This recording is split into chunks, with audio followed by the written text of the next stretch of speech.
Bonsoir et bienvenue au Birdhouse. Good evening and welcome to the Birdhouse. My name is Mario Fetz. I'm the Secretary General of the Foundation, the FAAI. Ladies and gentlemen, the Special Representative, the Secretary General of the United Nations in charge of the question of violence against children, who's following us online and who will speak to us from New York. The Madam Secretary General of the Club Diplomatique, who's supporting us for these 2 days of conference. Ladies and gentlemen, the representatives of our international organizations and NGOs. Ladies and gentlemen, and you who are following us online, dear friends, we're delighted to welcome you here this evening for the International Day for Children in Street Situations. You're at the Birdhouse, which is a restaurant that's different from others. In this professional integration restaurant, we give a second chance to young people who have left school early. At the Birdhouse, these young people have the opportunity to regain confidence in themselves thanks to the team of trainers in the kitchen and in the waiting staff, and also their educators who are here this evening with us. You'll have an opportunity to discuss with our young apprentices. There are 15 of them during the school year. And so you'll be able to discuss with them and their educators during the cocktail party after the conference. I now have the pleasure of handing the floor to the president of the FAAI, Jean-Paul Redouin, and he will be followed by Nathalie Fontanet. Monsieur Redouin, I invite you up.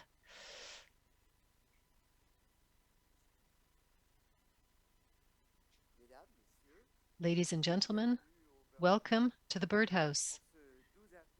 On this day, April 12th, we're celebrating here in Geneva the International Day for Children in Street Situations. For us, it's a very important moment since it's an opportunity for us to make these children visible who are too often left behind in our societies. A child in a street situation is a very vulnerable child whose rights are not recognized. This is a child who does not have access to school, does not have access to health care, and even in a that lives in an environment that's not healthy in which he would be allowed to develop properly. Nevertheless, this child has the same rights as all other children. Working for children in situations of great vulnerability, that's part of the DNA of the Apprentis Dedho, and this for more than 100 years now. This is why the Fondation Apprentis Dedho International, the FAAI that I am presiding, has organized this event to remind everyone of the importance and the urgency of providing concrete answers to all of these situations and to all of these children. With our local partners, several of whom are with us this evening to give testimony, we are really convinced that we will be able to contribute to improving the situation and the future of these children. That's why 3 conferences have been organized and debates will take place by video conferencing or face-to-face, and together we will examine all of the practical solutions that can be developed to support and protect these children. My goal here was simply to say that we have to act, we must mobilize ourselves. If people like us, we don't speak about this problem, if we do not act, there will be many things that will be left undone, and the future of these children is in our hands, in your hands. Thank you very much for your attention.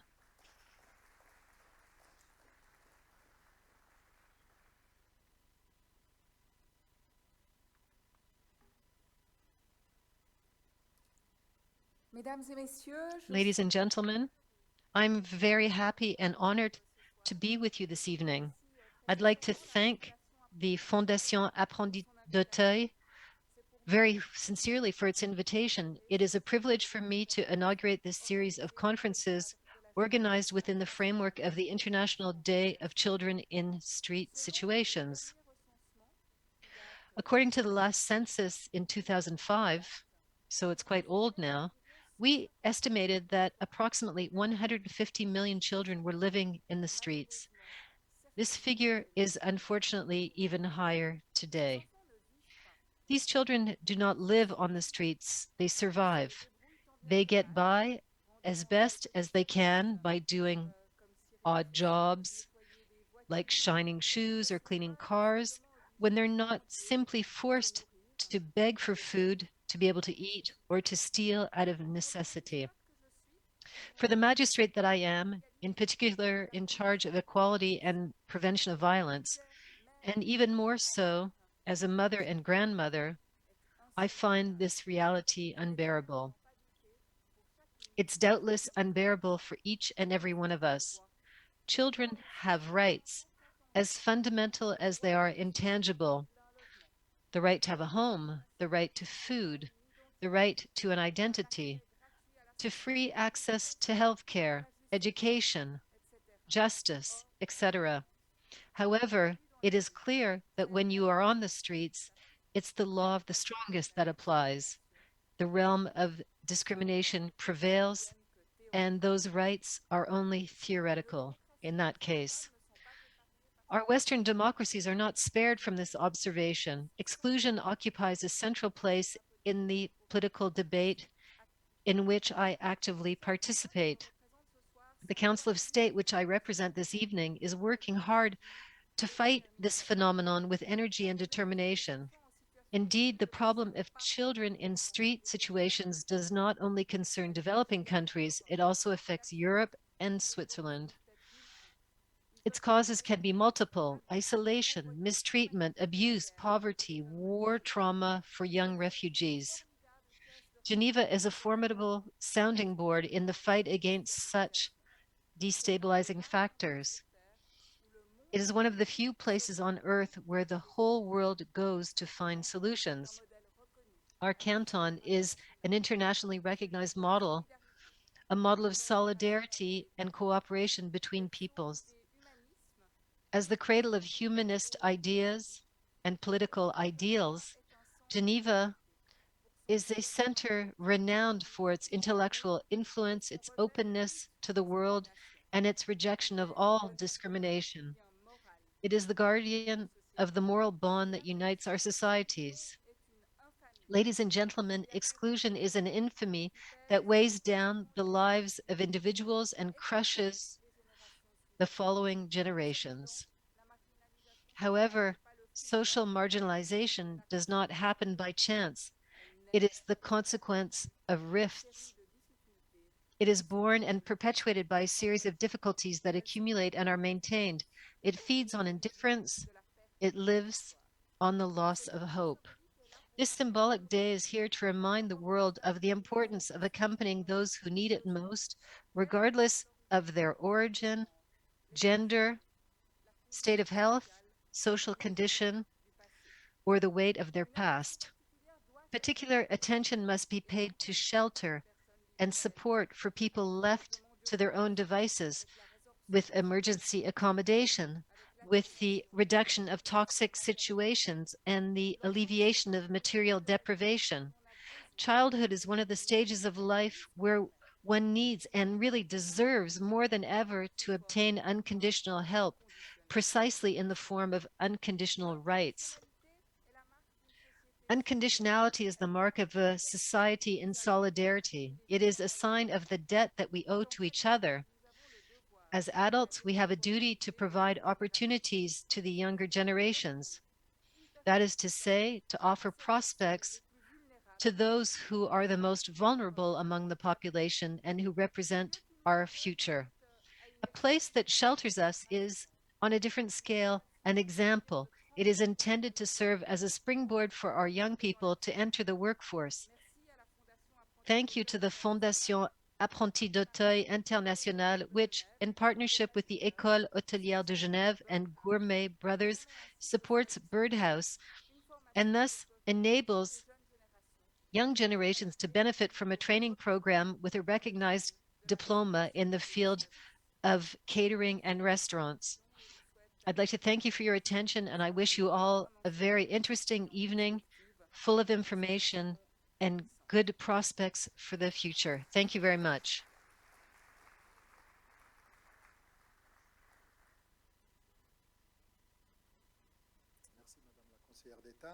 Thank you, Madam Councillor of State. I'd like to introduce Romaine Jean, who's going to be moderating the debate this evening, and also invite our different speakers to come up onto the stage.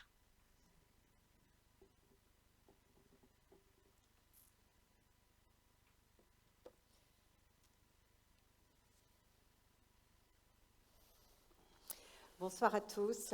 Good evening, everyone, and thank you for being present here this evening for this debate called Children in the Streets, a Reality in the 21st Century, multiple surviving the streets. We're lucky to have Najat Maala, who's the representative. Good evening, Madam, who's the special representative of the General Secretary in charge of violence against children, so online from New York. I'd like to add that you're concerned by this question because you founded in Morocco a first NGO devoted to children in the street situation. When it's called Baiti, and perhaps we'll be able to talk about this later. Thank you for being with us. Also with us, Fontanet, who's in charge of the program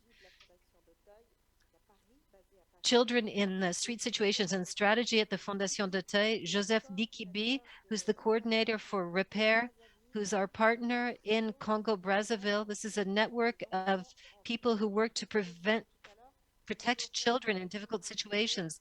And later we'll hear from Dedho, who's 27 years old and who has been in the situation of living in the streets. And he was accompanied by the Apprentis d'Auteuil, and he'll talk about his situation later.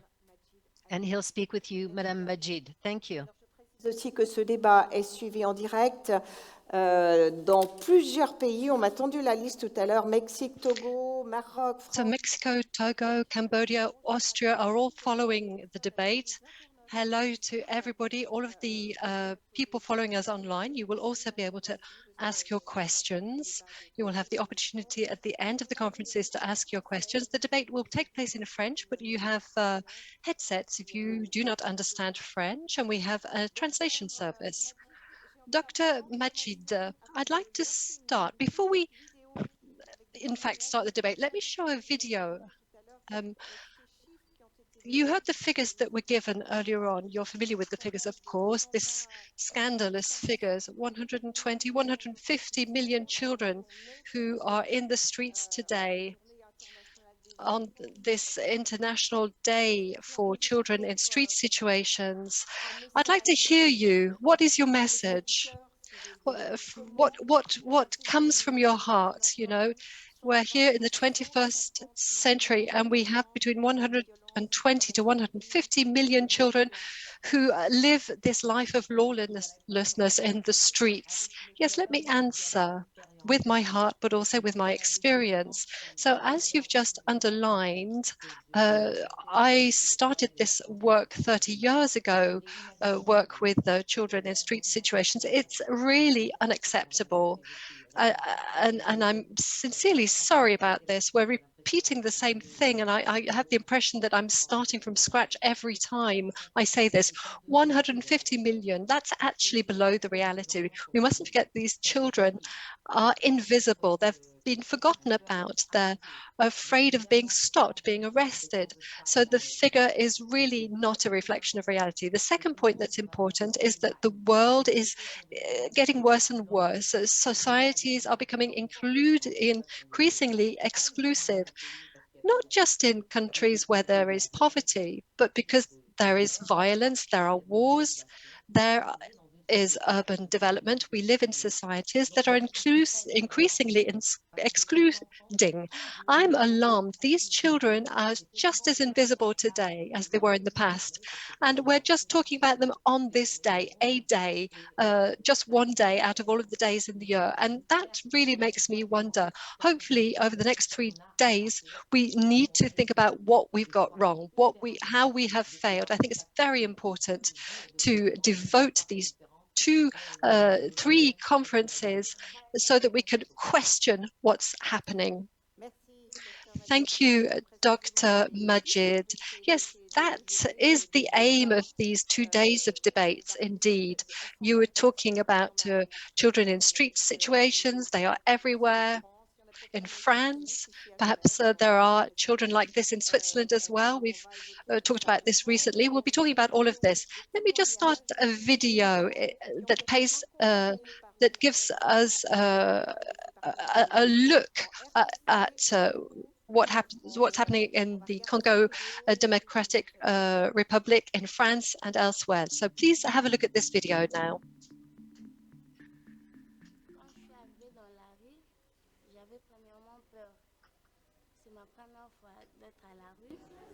C'est ma première fois de dormir à l'extérieur de la maison. Je ne savais pas parce que quand j'étais à la maison, d'après les échos que j'attendais qu'à la rue, il n'y a que de garçons, il n'y a que de bandits, il n'y a que de violeurs, il n'y a que de gens méchants.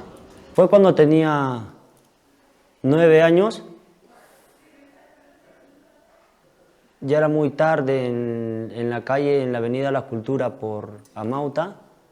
Y esa noche me fui para la avenida por el colegio Garcilaso, y ahí había una pacha donde hay pequeños túneles, pequeños pozos donde se posa agua, y me llevé harto cartón y me acosté ahí. Me acuerdo que sentía mucho frío y no podía dormir.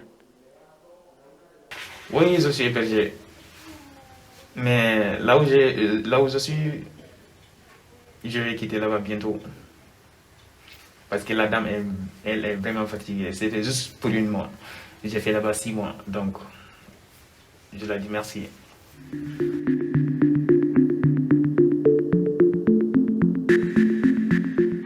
me suis retrouvée à la rue à l'âge de 14 ans. Je vivais dans ma famille, chez ma grand-mère maternelle. J'étais avec elle et je souffrais d'une maladie drépanocytaire. Et à chaque fois que je tombais malade, on gaspillait tant d'argent à l'hôpital qu'à la place qu'on puisse faire avec d'autres argent là, d'autres choses pour faire étudier d'autres frères. Mais l'argent venait justement sur moi. Après, ma grand-mère a eu une décision d'aller à l'église. Le pasteur lui a dit que la personne qui est en train de mettre un blocage dans votre famille, c'est cette fille à cause de sa maladie. C'est elle qui est en train d'envoûter, sort de la sorcellerie. Parce qu'elle croyait trop à ce que le pasteur de Dieu lui disait qu'à ce que la famille la disait. C'est pour cela qu'elle a cru directement que j'étais envoûtée. Après, pour se débarrasser de moi, on m'a chassée de la maison. Yo he vivido en la calle a partir de los 8 años por la dificultad que estaba pasando en mi hogar. No había mucha economía, entonces empecé a trabajar en la calle y a poder apoyar a mi familia.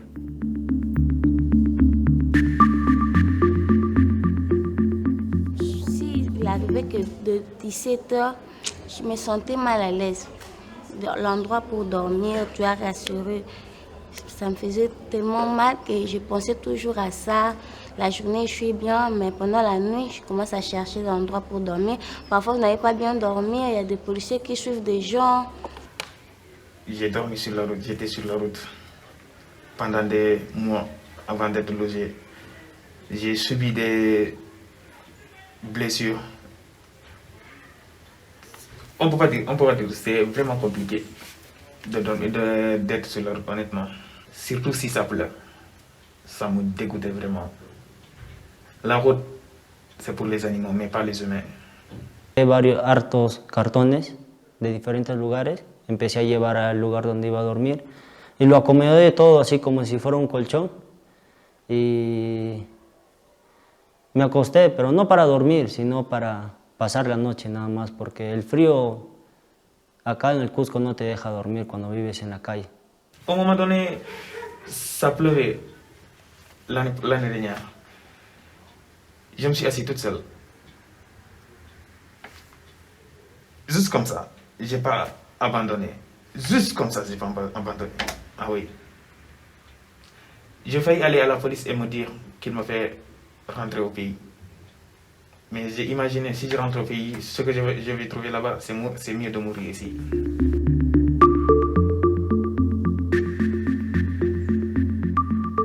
Moi, j'avais l'intention de mourir, de laisser le monde.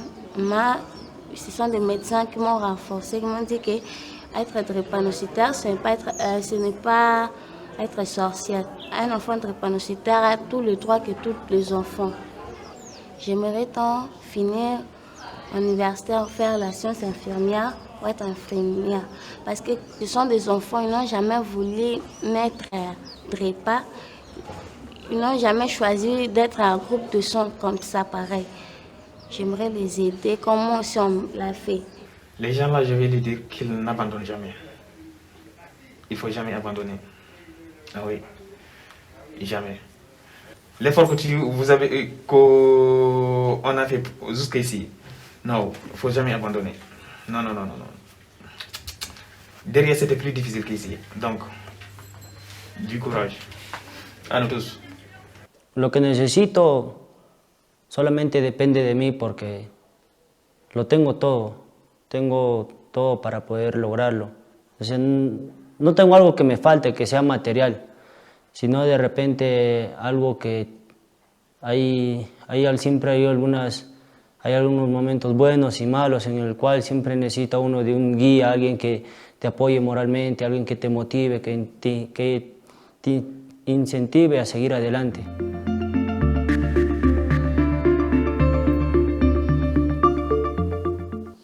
Voilà, 3 témoignages. So there we are, 3 testimonials from young people who were helped by the Fondation Auteuil. Great testimonials, great messages, never give up. Dzéné, you're in charge of the program Children in Street Situations at the Auteuil Foundation. You're based in Paris, you're from Togo, but you worked in Burkina Faso, Mali. You also followed, and that's interesting, young people who were not accompanied in France, but you've been in charge of that for 7 years. How does one arrive in the street? We've seen 2 examples, we've seen 3 examples. We've seen that it's because of poverty, because of illness. And perhaps you can maybe give us a definition. Well, already, what brings children into the street? Well, often you've got to think about the question of violence. Poverty often leads to violence in the family circle, and that generates behavior that makes children want to leave their homes. In the video we saw that there was talk of witches. This is something that you can have in Central Africa and in Western Africa. So it's like looking for a scapegoat, looking for a cause elsewhere. And when you have a child who's very intelligent, who has a potential, that child is not normal. And then there are other themes linked to violence. The theme of violence, in fact, seems to surround children. It emanates from the families. You know, when we've seen this experience in the street, it's kind of absolutely encapsulated in violence. A child in a street situation is somebody who is trying to survive. They're trying to find food. They go home in the evening, maybe, but perhaps they are completely excluded and they live in the street, or they have a family, and this is present in Madagascar. There are families who live in the streets, who live with their children in the streets. But there are other children who are not accompanied, who have moved to a developed country, and they are marked by this problem. And there are many young people who are abandoned in different neighborhoods. The systems for sheltering them don't work, so they end up in the street. So you find them everywhere. When we talk about children in street situations, we have to think about all of these different situations, not just think about street children, which is in fact stigmatizing. Yes, we talk about children in street situations. We no longer talk about street children, do we? No, it's stigmatizing. Yes, that's correct. So we're going to see a very concrete example of what you do in your programs in the Congo. Tell us where you are operating today, what countries for the Fondation. So we're already present in Central Africa, which is our original area, notably in Congo, the Congo Democratic Republic, Cameroon. We have also been present in Central Africa, as I said. We are also present in Morocco, and we're also present in West Africa, Mali, Burkina Faso.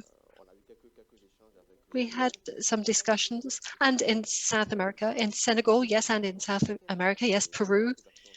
And we've also carried out a number of actions in Cambodia. So we're going to take an example now with you, Joseph. Likibi, you're coordinator of REIPER, which is a network. Earlier on, you said that you were a civil servant and then you decided to act and to help children in street situations. So you're from a modest background, and you're allowed to study, and I think it's thanks to religious congregations. In my country, there are roughly 3,000 children in the street situations. In Brazzaville and the whole country, in all of Congo, but mostly in the two big cities. That's the study that was done 20 years ago. So the figures may have changed since then. Yes, it's probably evolved. I come from a very modest family, very modest. And when I hear that young women speaking, I understood. There are families with children who are really the scapegoats for the problems of the family. This child suffers from a disease, and they went to see the pastor and not the doctor. They go see the pastor because it's free, they're close by, and the pastor says, in this child, there is something. She has a power that's dilapidating your fortunes. So they're accused of witchcraft, and it's stigmatizing about the way we look at Africa.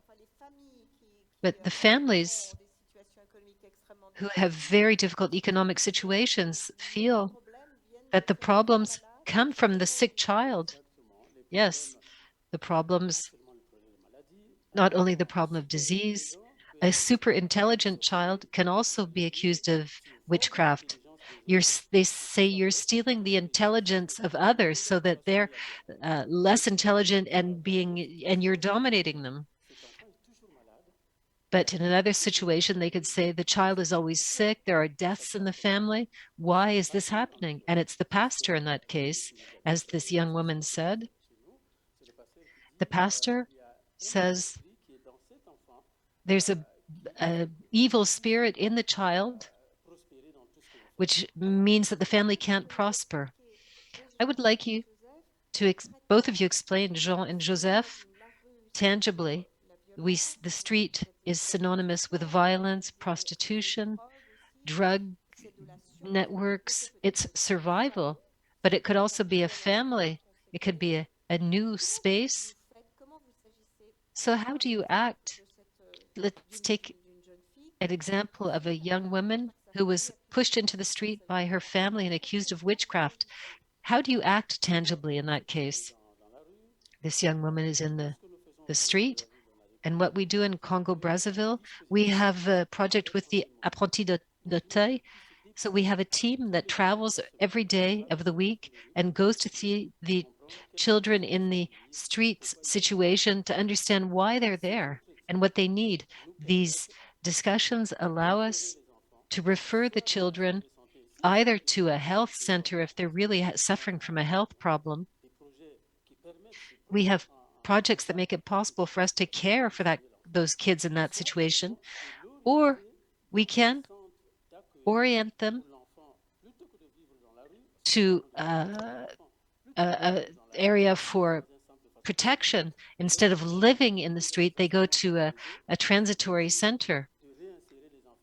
But we really want to always try to bring the kids back to the family, to win the trust of the children. And then after we've done that, then we can look at the reintegration of all of the children. In this case, when the child is sick, you have to take care of them. When they're healthy again, the family will review their position and say that it wasn't witchcraft because the child was cured. So very concretely, we see in the video, there's a message of hope. That young woman wants to be a nurse, and you're proposing to the Fondation Apprentis d'Auteuil to work with the children, to convince the families, and to propose training to the children. Yes, what we propose at the Fondation d'Auteuil with our partners is what we do in France. We work with children. We support them in what we call global support. We take into account all of their needs from when they're sheltered with us until they're professionally integrated. And to that, we add prevention, making sure that we do not wait for those children to be in the street before we act. We start to work with the families in the communities to detect upstream the problems that the families are going through, what factors can push the children into the street, and we try to act on these factors to avoid them being ending up in the street. So, Dr. Majid, you're in New York, and at the beginning of the debate, I said that you founded an NGO in Morocco that's in charge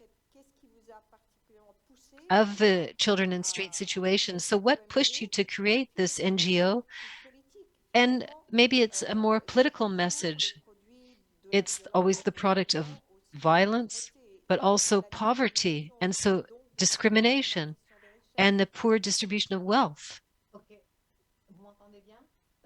Yes, you can hear me? Why did I create the NGO? It still exists today. It's 30 years old. Why did I create it? Firstly, I'm a pediatrician, and I saw children who were in street situations near Casablanca. I was surprised to see them, and I tried to understand.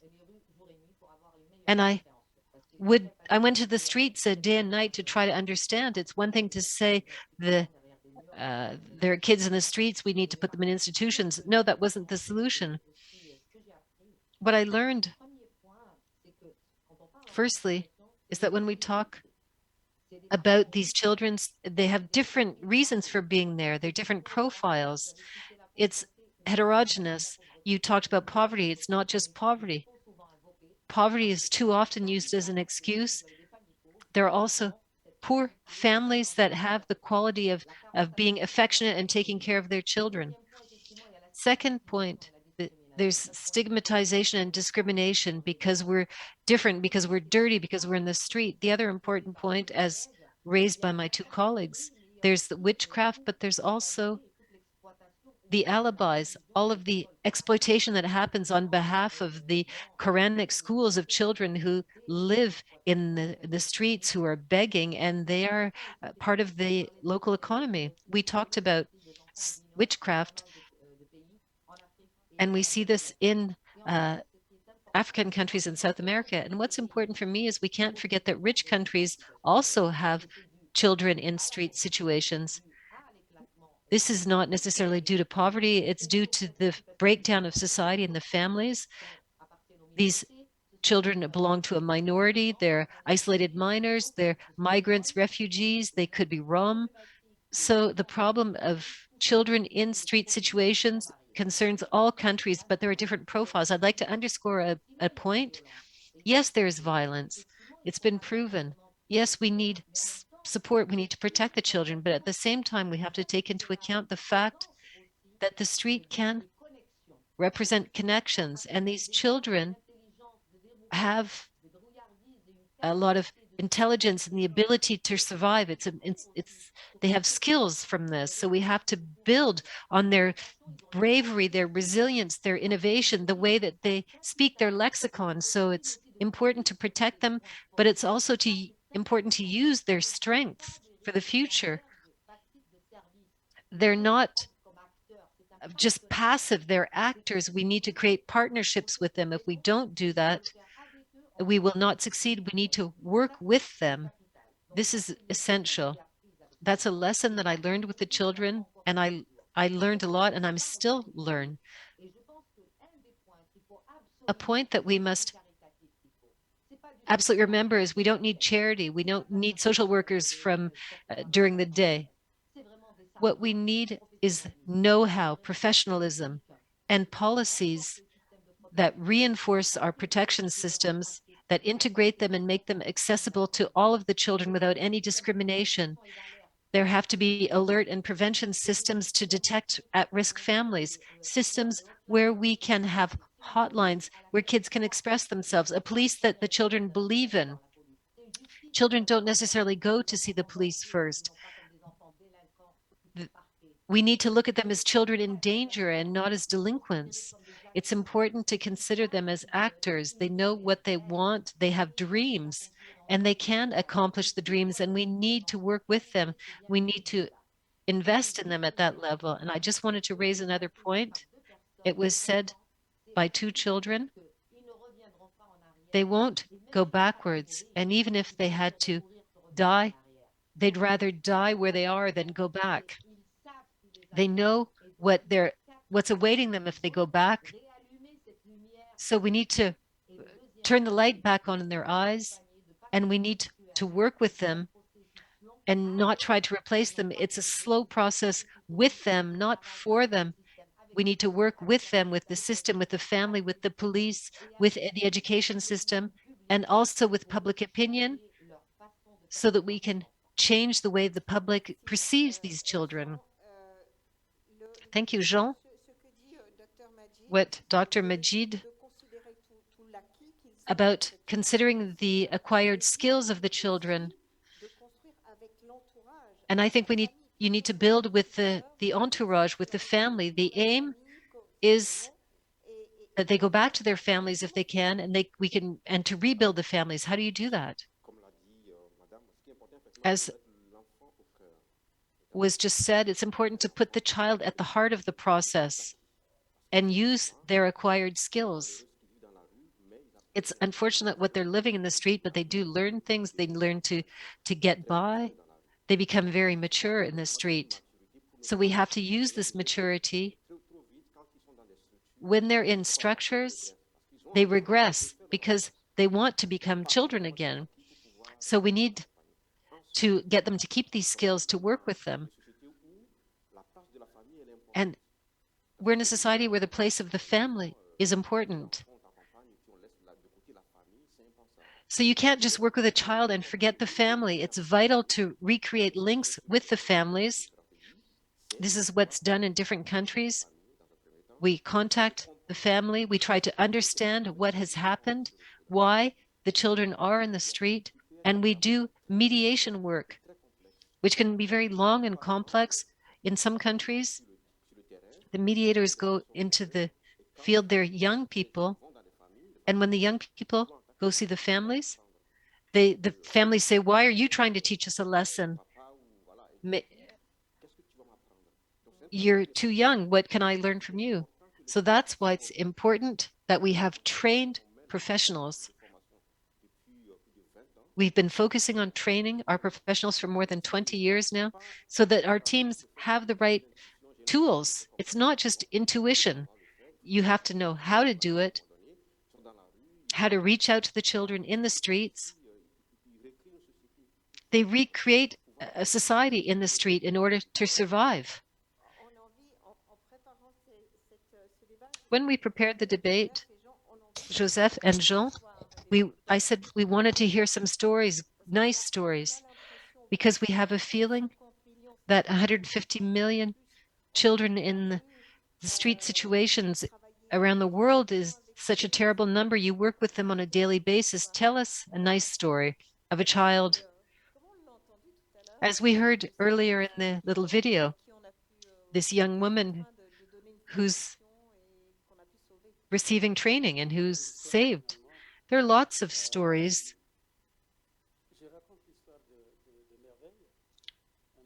I tell the story of Merveille, a child, like many in the country, who as a small child, her father was blind, so she accompanied the blind. Until 15 years old, this child did not go to school because the father couldn't get by without him, until the father fell sick. And so it was freedom for the child to do something else. At home, he couldn't eat. No one thought of sending him to school. And he went into the street like that young woman who thought that in the street people would be violent. But when he went into the street, he found love and comfort that he wasn't getting at home. One day, he went to a parish, and the pastor sent him to... À 15 ans, il n'était jamais allé à l'école. C'était pas possible de le remettre au CP1 parce que il avait honte. So he was ashamed. He was 15. He was there with small children. So apprenticeship is not possible with us at 15. So we worked a lot on literacy, but there wasn't a great system. And it wasn't until next year, as of 16, that we were able to sign him up for training. And today, he's become a very good carpenter. He's very competent. I went to see some of the furniture that he made in some of the shelters. And this, you know, he couldn't go to big schools, but he learned to read and write thanks to the different actions carried out, thanks to the support of the Fondation Apprentis.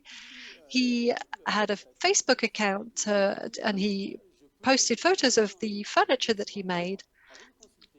So you know, he says, if you're not happy with the furniture, I can reimburse you. So these children haven't necessarily gone to school, but it's great to see these children who start with nothing. And thanks to the help provided by our partner, because of course we don't always have the right means, but thanks to the training, you know, supporting these children means that you have to have the right kind of training. You need to have motivation and determination. I can cite lots of examples like this of children who are like Merveille, who've followed their dreams. Yes, let me just specify that the Fondation Apprentis d'Auteuil works with NGOs in the field, in the different countries. Dr. Majid, almost all states have ratified the Convention of the United Nations on the rights of children, and the obligation for all children to be able to benefit from rights. Today, what is being done? What is really being applied from these texts? Because some are not being applied. I believe. You're at the UN, you're in the UN system. What can be done for states to take better account of this situation of children in street situations?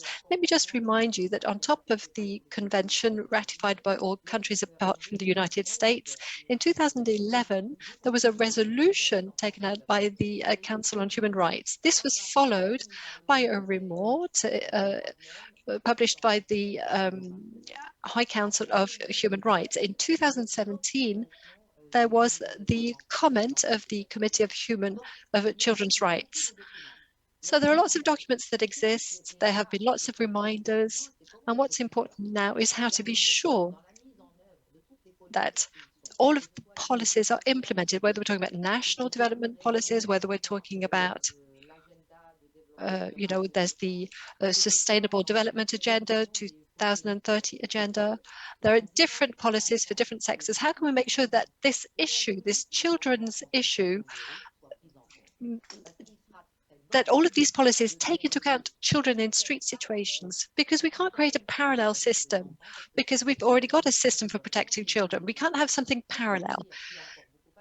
So there is still a lot to be done. There's still a lot to be done when it comes to advocacy, when it comes to monitoring, when it comes to talking with states, when it talks to, revising reports, whether we're talking about the Committee of Children's Rights or the implementation of Agenda 2030. There's a lot to be done to make sure that children, vulnerable children, especially children in street situations, are not forgotten. And that's everybody's job. And as a special representative to the Secretary General of the United Nations in charge of violence against children, it's something that has to be done on a day-to-day basis. And it has to be, we have to create reminders about taking on board these children, looking at the quality of their life, looking at things from a sustainable, a lasting point of view. These children have rights. They have the right to take part. They have rights. And we need to think about the alternative to institutionalization, because we've got to be very careful about that. As civil society members, we mustn't build things that are not going to be used. We need to have something that's innovative. We need to be creative, because they have innovation and creativity. And that's what I do every day. We need to talk about it. We need to show the way. We need to give these children the road to follow. They are able to say what they want. We can help them with that. And when we help them help themselves, they are successful and are quite extraordinary. I'm now going to ask Dedho to come and join us on the stage. Dedho. So as we've said, children in street situations are in Africa or in South America, but also in our country like France, in Switzerland as well, in Geneva. You are based in Paris and you're 27 today. Yes, I'm 27. And you lived in the streets. Yes, as a minor, I lived in the streets. Yes, I have a street experience. Can you tell us the circumstances, if you want to? What were the circumstances? Why were you in the streets? Well, the family situation, well, there was a lot of violence. My father was violent with my mother. I was a single child, and it's something that I saw every day. So between the ages of 2 and 6, until the justice system stepped in and my father left, and I found myself with my mother. And that was the start of my story. So whereabouts in Paris, in the 21st district? I don't think my mum was strong enough to take on board everything, really, to shoulder everything and everything that involved. So you slept in the street? Yes, I slept in the street. Above all, I tried not to sleep in the streets because it's not a very safe place to sleep. So I looked for food above all. I looked for money. So basically, that's what I did in the streets. But yes, I have slept in the streets. Sometimes I've got into buildings that were closed in order to sleep. I've slept on the platforms of tramways. I've slept on the bridges and in various places. When was this then? In what year? 2010, 2014. So you were a minor. You weren't an adult. And were there other children with you? Yes. Did you find a family in the street or not really? No, not really. Did you find any violence? No, I didn't find a family in the street. There were minors like me who were isolated. In Paris, it's not always, the weather's not always good. It's not always sunny. So we try and keep inside and keep warm. So above all, there were older children who used me to do their dirty work. And so that was my experience. So it's about surviving when you're in the streets then. Let's not pull the wool over our eyes. It's about petty crime. It's about trafficking in order to survive. And then one day the foundation came along. You fell upon the Fondation Apprentis. Did they come and find you? Yes, several times they came to see me. I met them first when I was 15. So I was dropping out of school at the time and they tried to help me. I was in a rather difficult situation. And, you know, I wanted to find money, so I couldn't stay in school. And the foundation stepped in, and then I met them again. And at that point, I was more mature, and they helped me. They were able to help me. They helped me to find housing, to help me professionally. And so you followed training? Yes, I did a professional training. And I did this I'm a florist. In fact, I'm a certified florist now. So today I don't do that job anymore, but it was a stage in my life that allowed me to be more integrated. So basically, at a given point in time, it might have gone very badly for you, but you had a helping hand and that allowed you to fall on the right side of the fence. Yes, often, you know, you can slide from one terrible situation to another until you come to a place where you just can't get up anymore. So they helped me at several points, and it's the addition of all of that that really helped me to become what I am today. And Dr. Majid was saying earlier on, was talking about the observatory. You were part of that, weren't you? Yes, and just to give you an idea, there were 5 young people from different countries who came together to talk about the issues concerning them. So all of the difficulties that they encounter, for example, they talked for the first time in front of me, and I took part in that. Perhaps you can ask Dr. Majid some questions who's listening to you, but I'd also like to hear from Jean. Jean, do you sometimes come across young people who say, no, thank you, no, go away, I don't want your help because, you know, they might find themselves in a good situation. You know, the street is maybe, you know, you can be happy in a gang situation.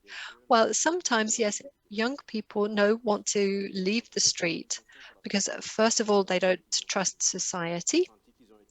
They've been rejected by their families, and in the street, you know, things are happening, and so they have the feeling that they have a feeling about adults and family. And so they create a kind of micro society in the street, and it works. Of course, there's an awful lot of solidarity, but there is, of course, violence. And it's, you know, but violence becomes familiar almost. But, you know, they feel better that way in the street. So we suggest that they move out of the circles that they've become used to. But that means that they're going towards something unknown and they don't know what's on the other side. Are they going towards something that has already rejected them? So that's what the teams have to do. They have to reassure them, they have to persuade them, and it involves a lot of work. You know, it takes a lot of work. They have to be reassured about, you know, leaving the street. You know, so, but often, yes, they say, no, I don't want to leave the street. Are you familiar with this, Joseph? Do you have the impression that these young people who've been rejected, who've had terrible situations in their families, they've experienced violence or poverty, do you think that they have this feeling as well with respect to society and people? That maybe they haven't had much luck and maybe they don't want help. Did they refuse it? Yes, absolutely. There's a kind of revolt, if you like. There's a kind of revenge.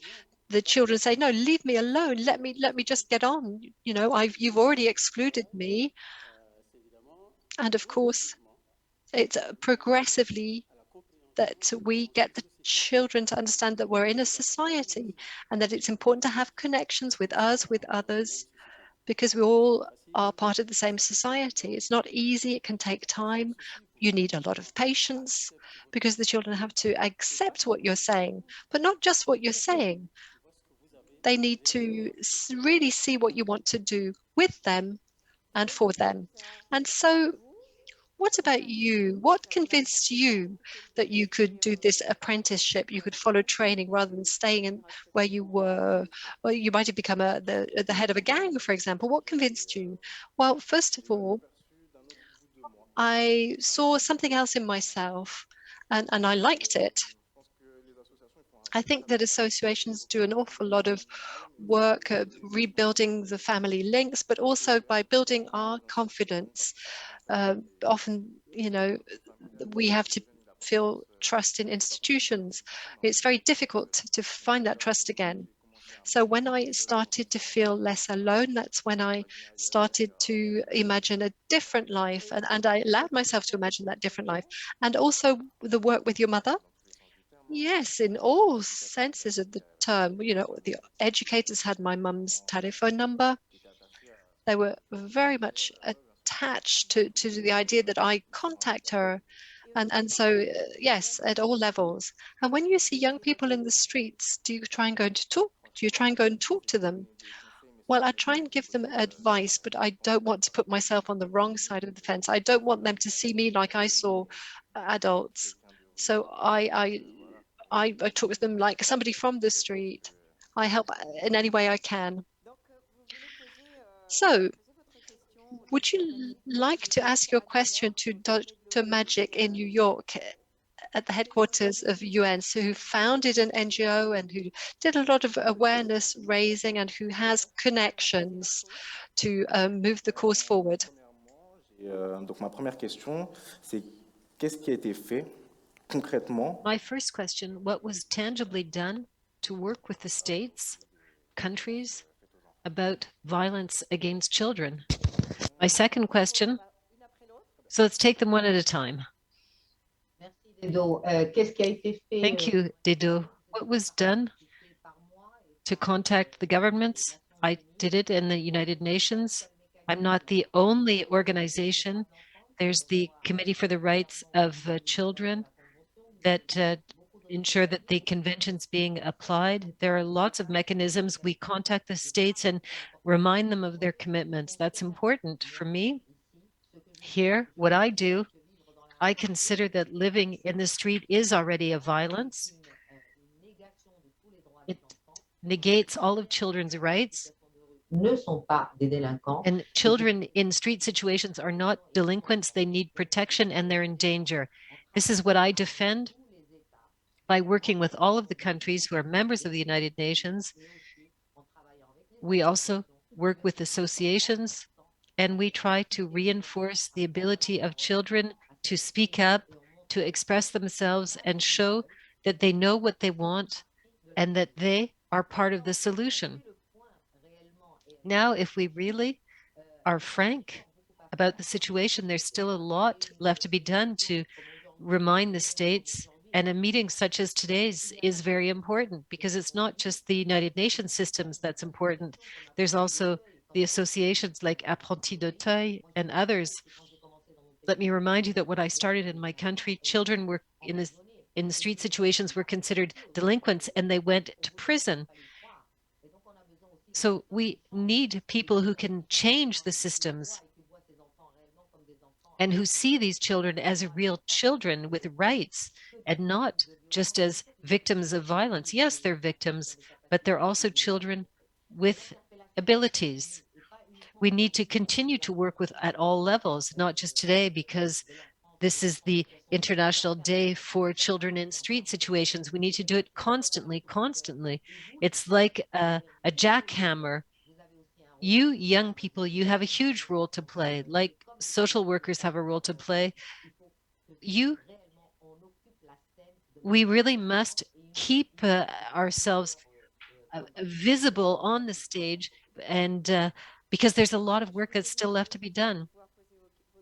I said that you'd be able to ask questions. I've got some questions online on my iPad. Please feel free to ask questions. It'll be more interactive, more interesting. First, an observation. The census dates back to 2005 on the number of children in street situations, and this proves how little interested the public authorities are in this topic. Perhaps you agree, Madame Najat, there hasn't been another census, and so we're not really taking care of the problem. I think the problem of a census is there are 2 points. If there isn't a census, it's because we're not so interested. All the violence against children and living in the street is a violence. They're not all taken into account. They're not. It requires a mechanism. The children are mobile, and the children have to trust the institutions to file a complaint or to present themselves. That's a very important point. Just the census is not done for 2 reasons, for those reasons. But what's important for me is the numbers. 1 child in the streets is 1 too many. So we need to work for all children. We need to speak with one, gain their trust, and then we can join their group. We can't wait to count them one by one and begin to work with them and say, no, we must have to act. 1 child in the streets is 1 too many.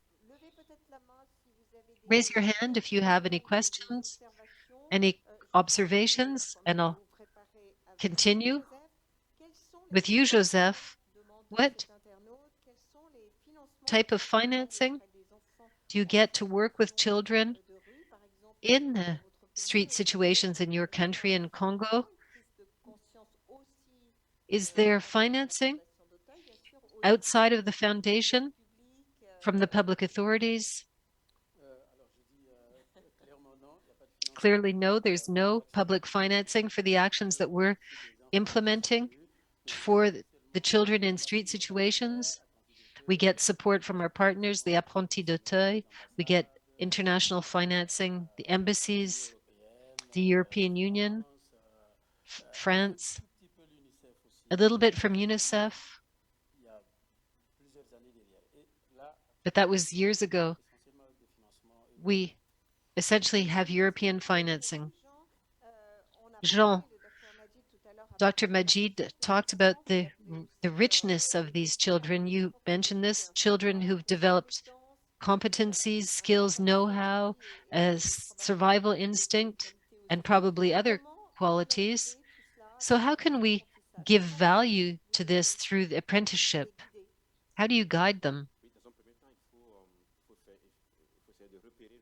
Firstly, we have to try to identify the competencies that they've developed. Children's behavior in the streets around the world are very similar. They develop similar things, the survival instinct, and we need to identify it. And it's through the role of the educator that we can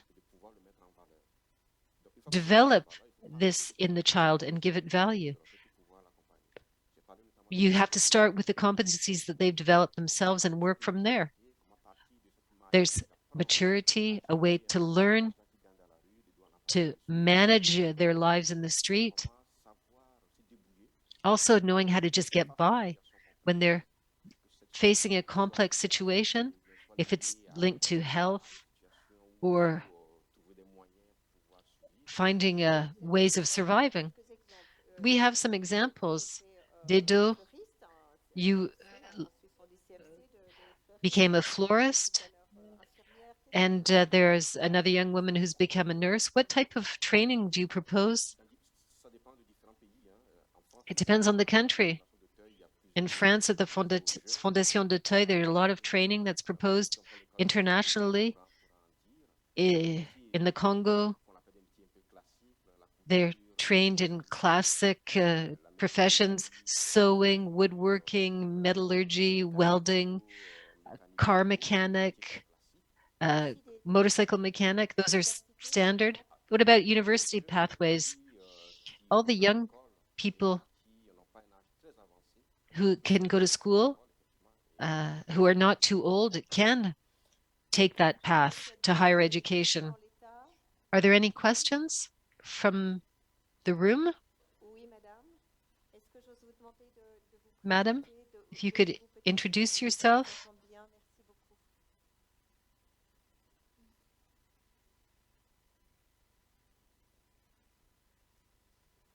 Hello, Tatiana Mdiratsafou.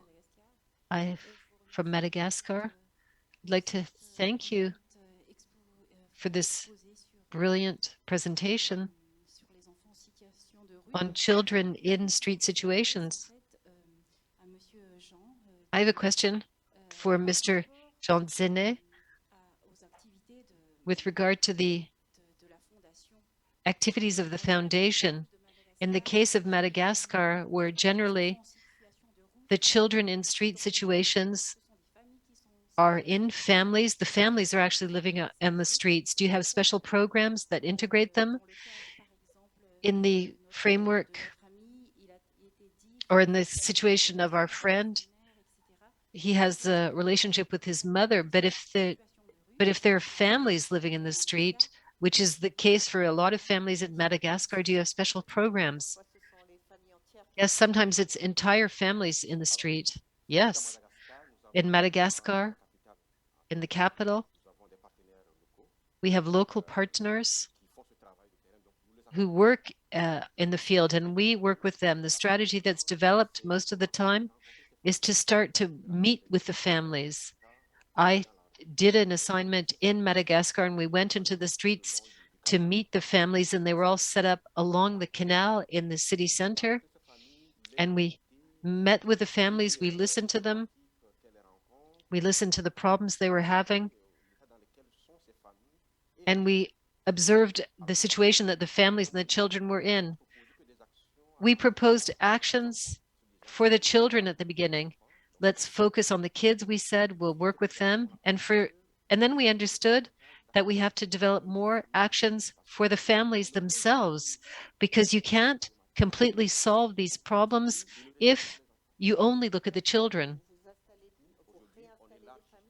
So we work with the families now. We know that these are innovative actions that we're setting up. What do you mean by supporting them? What do you do? We go listen to their needs. We see how we can support them in setting up an activity, a business that they can earn money. They've ended up in these situations because of precariousness. So we have to give them the ability to act, to earn money, to give them some purchasing power, to meet the needs of their children and their own needs. And that would already be something very positive. And then we see for the children who are not in school, how we can allow them to go to school. And when the situation is not very good, see if we can take the child for a time, continue to work with the family, and then reintegrate the child. This has been done, and for some years now, we've been amplifying the work that we do with the families. And yes, we'll be talking about that tomorrow. So are there any other questions from the room? Madam? Good evening. Our colleague in New York talked about having a professional approach to the topic with the trained educators. And what does the Fondation Dedho do to work with the educators? Has the situation evolved over the last few years? And are there exchanges of good practices from one country to another? So, Joseph, how do you recruit? How do you train your staff, the educators that work with you for your network, how can you make sure they're in line with children's needs? So we have training of educators at the Fondation. We have a specific training program for educators for children in street situations. We have 2 sessions each year, that last 5 days. We address different topics. There's training on supporting the families, but also specific training for the educators for children in street situations. There's a specific module that we've had for 20 years now or more with Apprentis d'Auteuil. Our educators are trained on these questions, the question of the relationship between the children and their families. With Apprentis d'Auteuil, we've developed training on emotional education. Sometimes the children and the families don't understand each other, and the training allows the families to get closer to the children and to prepare the return of each child into their families. We also do training on the rights of children. The special representative said we have sent educators to Haiti with Apprentis d'Auteuil to do internships. We do this with our partners from Morocco, our partners from Burkina. There are different exchanges with partners in the Democratic Republic of Congo between ourselves, with the link being the Apprentis d'Auteuil. I'm going to hand the floor back to Dedho, who wants to ask a question to Dr. Majid. My second question is, what has been done to inform the populations of the world of what's being done, that there are children that are subject to violence, that are children who are in street situations? Because I feel like we're fighting in the shadows without people really being aware of what we're doing. Thank you, Dedho, for this question. So there, the question of street educators, when you're in the streets and you're dealing with the public, you explain, what are you doing? They say, what are you doing with them? They're dirty, and you explain that this child, you re-explain, you work with the barber, it's a huge amount of work every day.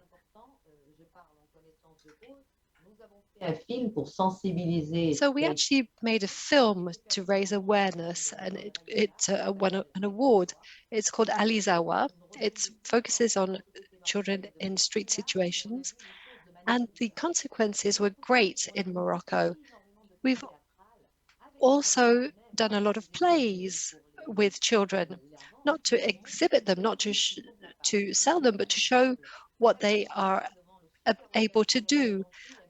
In front of a great hotel, there was a squat that was occupied by a whole crowd of children. And we got politicians, we got people going to the hotel just so that they could see the children. And finally, Landin Baki, a filmmaker, made a film called Kafarnaum on a child in a street situation, a refugee in a street situation. So we use the media an awful lot. And that's why I was saying, if we want to get people to change their minds, it's important that the children, that former children and young people like you, Dedho, talk, not negatively or positively, but talk about their experience, talk about their life project, say that they were in the street, but now they're here, that they're able to defend their rights and the rights of others. I think it's about talking about the problem every day.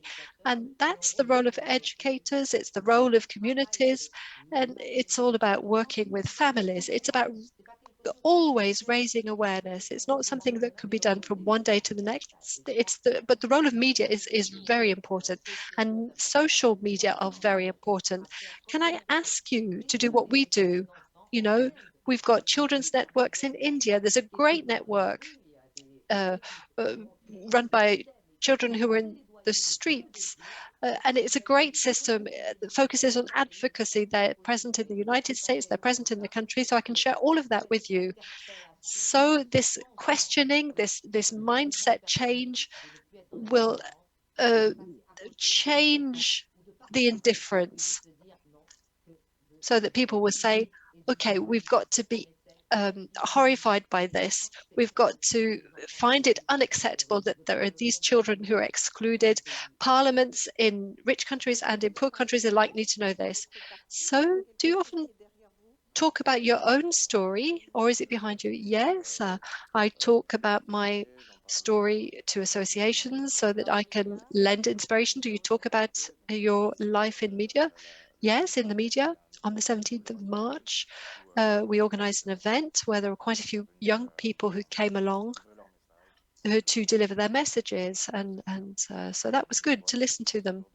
Yeah, so it's in times like that that I can share my experience. But everybody already knows me, in fact.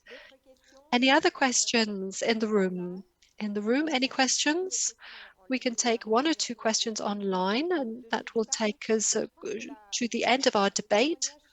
I think that the testimony about witchcraft really was striking. An online user says we're talking about violence in the streets, in families, accusations of witchcraft. How do educators work on these issues? Because in the country where you are, in the Congo, in Brazzaville, there are also a lot of accusations that children are witches, are sorcerers. There was a great film on that phenomenon. How do you talk with the families? How do you convince them that the children are normal, that they're not, involved in witchcraft? Well, to convince the family, you have to work with the child in order to change the situation. If the child is an albino or has a fat stomach, that has to change for the family to change the way they see the child. So that's how we work. If the child isn't going to school, we put them in school. It's all about doing concrete things to show the family that a situation can change, that the situation has changed, and that they can see their children differently. If a child succeeds today in school, in their professional training, so 70 young people will be trained soon. If they finish their training and they succeed, then they can help the family. So in that way the parents see the child will change, and that's what we do. So it's concrete actions. Yes, it's concrete actions. If we talk about the theory of researchers about children's lives without the real situation changing, without what the families see changing, then that's not going to work. And as the parents can't care for their children, they say, well, obviously they've got scabies and we can't do anything about it. But if the child is cured of their scabies, then they see the child differently. They might think that they've been lied to, that the child is not a witch or a sorcerer. And so we work with the children. The representative was saying that it's important to listen to children. But with the Apprentis d'Auteuil, we also get the children to express themselves, to talk. They talk through artistic works. They have talent.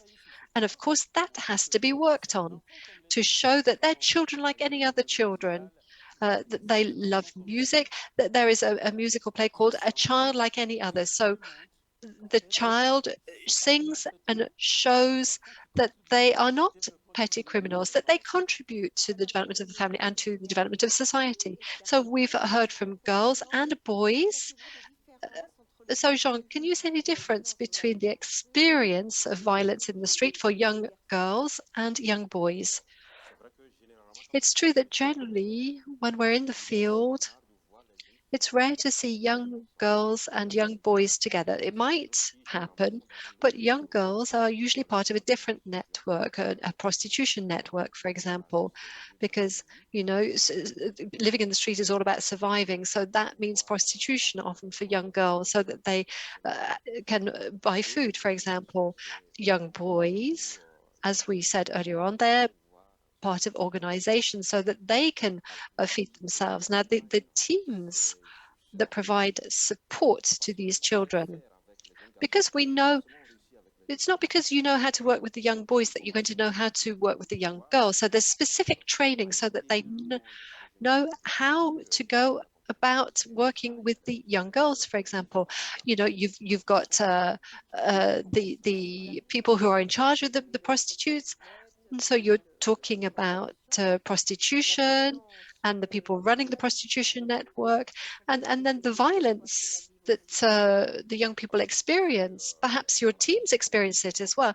Yes, very often young people who come out of violence, the teams are not necessarily accepted on the site where there is violence. So there's an awful lot of work so that the teams are accepted. Sometimes, while I was in the street, I wanted I wanted to do philosophy. I wanted to do volunteering. I was sent out to the street to meet children, and I parked my motorbike so that I could get in contact with the children. But as the children don't want people coming to see them, the time it took to say hello, they'd actually, punctured the tires of my motorbike. So there are young people also who come along and threaten us with knives. And so the teams have to regularly face this violence. So you have to be trained to know how to deal with that, so that you can support the young people, help them. They're often under the effect of drugs. So this is something that the media is not necessarily aware of. So a last question for Dr. Majid from Dedho. Yes, my last question. Are there any countries that can set an example where children who experience violence or who are in the street, where they can have something to count on? Well, there are many actions that are being carried out to fight against all forms of violence and exclusion of children, whether we're talking about physical, mental, economic, sexual violence, and social exclusion.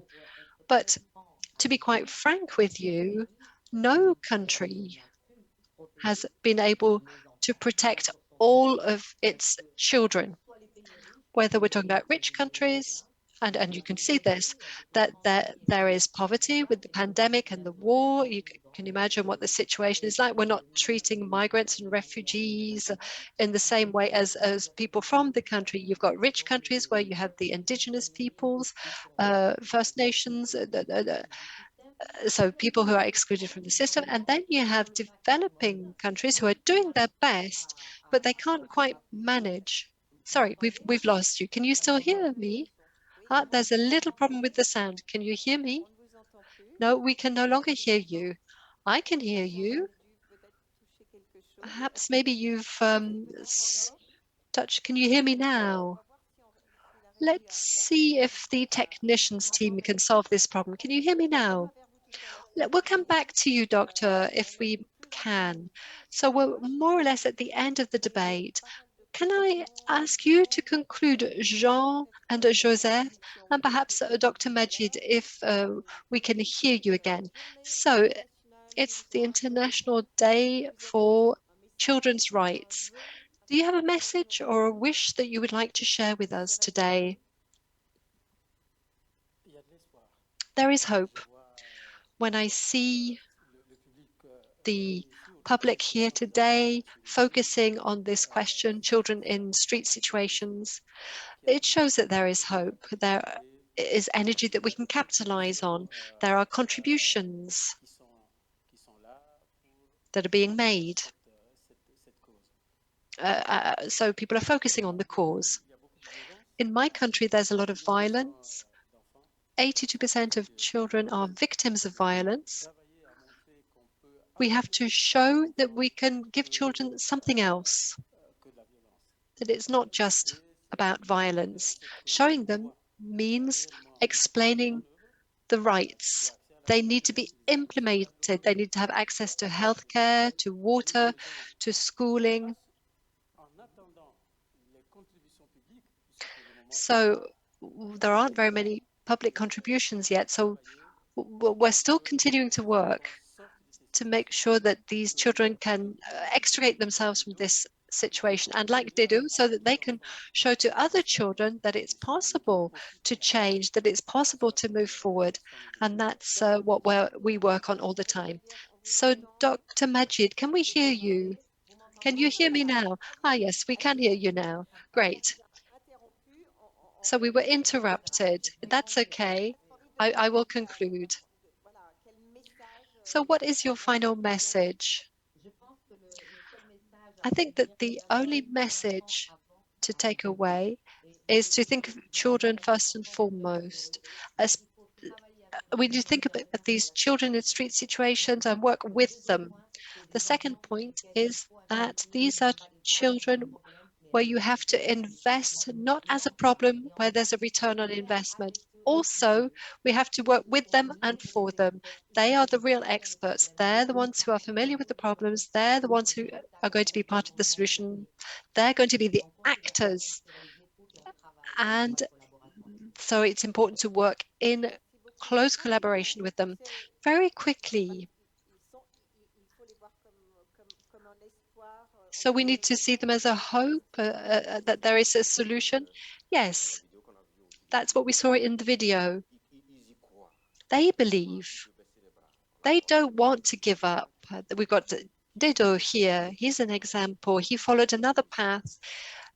It's possible to succeed. The young people we saw believe in that, and that's what we need in order to change the situation. And there's another message. It's important to open our eyes. We're still not seeing them. You know, the world is closing its eyes.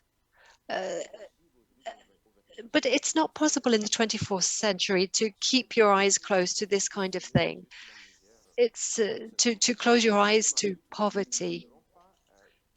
We wouldn't like to experience what they're experiencing, these children in street situations. It's very serious. So let's do everything so that no child needs to live in street situations. And Dedho, you have the final word. Well, and I have hope that we don't let children, you know, to their own devices in the street, because after that they carry a label. I think, you know, very often they can't get rid of that label. They become that label. So, you know, it's people judge them. So anyway, we will no longer think of children in street situations in the same way. Thank you, Dr. Majid in New York. Thank you for paying us the honor of being with us this evening. Thank you, Dzéné. Thank you, Joseph Likibi and Dedho. Dedho, I don't have your family name. It's hidden. Oh, it's hidden. Okay. All right. I understand. I respect that. Thank you to everybody.